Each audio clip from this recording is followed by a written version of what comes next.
Let's talk about business. You need to educate your employees about internet safety, what not to open, what to do, what things not to do. The backup should provide recovering from an exact point, the full thing, everything, the whole hard drive. I want it, as of 15 minutes ago, I want that restored, or yesterday. You can't afford to just back up files because they can destroy your whole machine.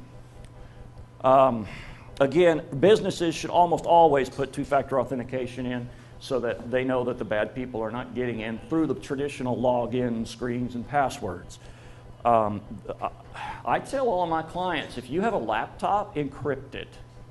All right? There's a lot more to that, because basically what that means is all your data that's on the laptop, they don't know your password. If they try to if they change your password, because they probably have the tools to do that, now the data is completely unreadable. So they can't use it. Right? So encryption is really important. And I actually tell them also, consider doing it on your desktops, because what if somebody breaks into your office and takes your desktops? It's still in bad shape. You can still lose the information. Make sure your operating systems and all your different applications are being updated on a regular basis, because Microsoft every Thursday comes out with a list of all these security bulletins and patches so that people can try to not get in anymore. Make sure that they're always being taken care of and installed. And make sure Java's the one that has a lot of exploits. That's the key. That says there's an open area for the hackers to get into and get into your system. You got to make sure he's taken care of all the time. In fact, if your machine doesn't need it, don't install it. Because what will happen is an application will come and tell you, oh, I need Java in order to run, and you can decide, okay, do you really want to use it or not? So the best thing to do is to remove it and then run. And if you see something that's not working, well, guess what? You probably need a Java. The other thing from a business perspective, only allow certain applications to run. Restrict what applications can be put on your machine. Just business applications. This is a business, guys. This is not personal. We're not surfing the web. We're doing business work at business. Nobody does this. They all have local administrator rights to their machine. Everybody does. I mean, unless you're in the business. And what that means is that you can do anything to your computer. So if you're logged into the internet and you're surfing a website and something comes down, it has rights to do anything it wants to your machine because you're running as a local administrator. What you want to do is you want to create an account, an administrator account, with a really complex password, and the only time you log into that account is when you need to install software. Then you create yourself a standard account, which is very limited in what it can do to run your daily operations. Okay? That makes it so much harder for your machine to get compromised. But most businesses don't do that.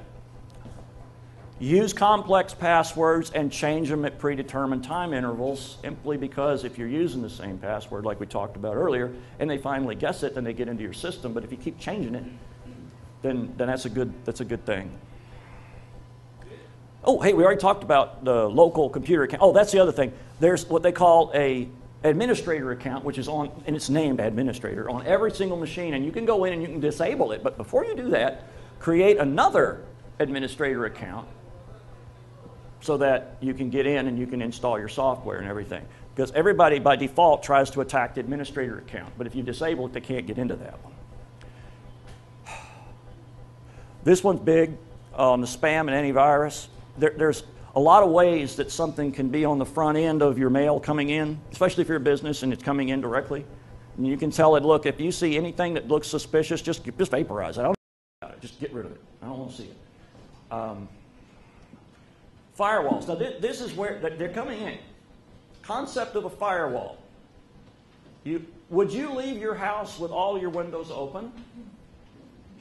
Window is equivalent to a port. It's what we call it in the business. And what happens is that you want to close all your windows as much as you can. But now there's some windows you can't close depending upon your business environment. Okay? But you close them, you can't. That's one of the things a firewall does. The other thing it can do is it can keep your employees from going where they shouldn't be. All right, let's stop the porn, let's stop the gambling, let's stop the fire, all the bad places, okay? We won't allow you to go there. And again, we want to shut down the windows into your network that you don't need, and you want to be alerted, or somebody be alerted, to suspicious traffic, including intrusions that they see coming in. Now, firewalls can do that. There's artificial intelligence, other systems that will analyze all the logs constantly and alert you to the fact that there's something going on.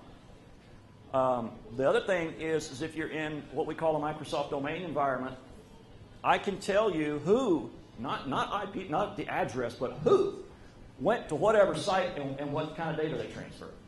Okay, so for business owners and you have employees, that's a big thing. I can also see who tried to attack, how they attacked. Which window did they try to come in through? Port. Which port did they try to come in, and where they're from? What country are they from? Unless you do business in these guys, in North Korea, Malaysia, Russia, and all of that, don't allow any traffic coming in.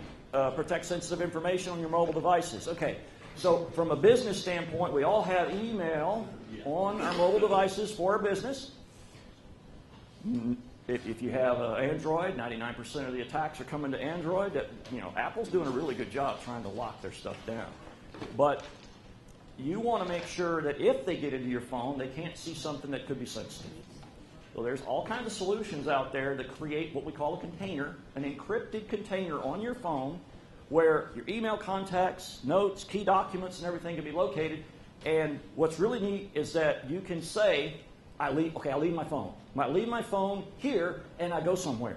I can then say, hey, solution provider, I don't want them to see my stuff. And you'll literally go ahead and checkbox and then it'll remove the encrypted container from the phone. Now you go back here and pick up your phone. You call your solution provider and he says, and you tell him, hey, I'm back. And you click a checkbox and the container mysteriously appears again. Really cool. And then, of course, these kind of things can also wipe complete phones, make them completely unusable in case you lose it or it's stolen as well. You can also put content filtering. If you own the phones and you're giving them to your employees, you can tell them, you can say, period, you can never go to these bad websites. It's your phone, not theirs. You can tell them what sites they can go to and restrict it, and they can't change it. All right, like I say here, you got to get serious about protecting your family and your company against crime. So I wanted just to give you the points from a personal standpoint as well as a business standpoint. There's really 3 steps. You got to understand what your business isn't doing. Okay, how are you backing up your system? Most people aren't backing it up to withstand a bad attack from a ransomware. Okay, so what are you doing? Where are your exposure? And how do you know if your current company, your current IT company, is really doing their job? So, and also, how are they using your company-owned devices? That's what an acceptable use policy comes into place. You need to have an action plan. Okay, now that we know what the problem is, okay, what are we going to do to fix it? How are we going to keep you secure? And then you can't just do it one time and let it go. Okay? People need to monitor it, that know what they're doing, and they need to make sure the machines are clean. They need to constantly see, hard drives are about to full up, or bad guys trying to get in. You need that act going all the way. I'm done, guys.